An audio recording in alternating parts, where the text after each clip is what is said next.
என் நெஞ்சில் குடியிருக்கும்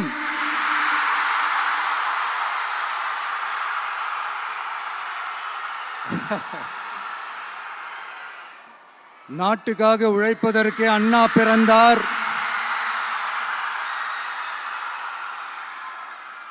பொது நலத்தில் தானே நாள் முழுக்க கண்ணா இருந்தார்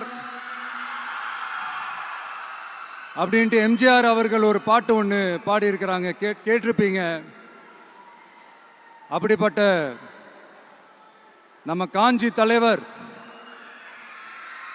அறிஞர் அண்ணா அவர்கள் பிறந்த மாவட்டம் தான் இந்த காஞ்சிபுரம் மாவட்டம்.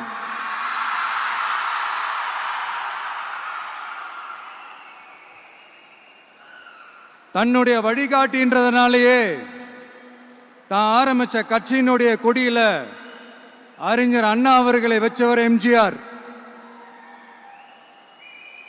ஆனா அறிஞர் அண்ணா அவர்கள் ஆரம்பிச்ச அந்த கட்சியை அதுக்கப்புறம் கைப்பற்றினவங்க என்னெல்லாம் பண்றாங்கன்னு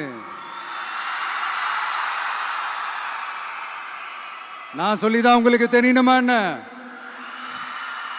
மக்களே, உங்களுக்கு தான் அது நல்லா தெரியுமே.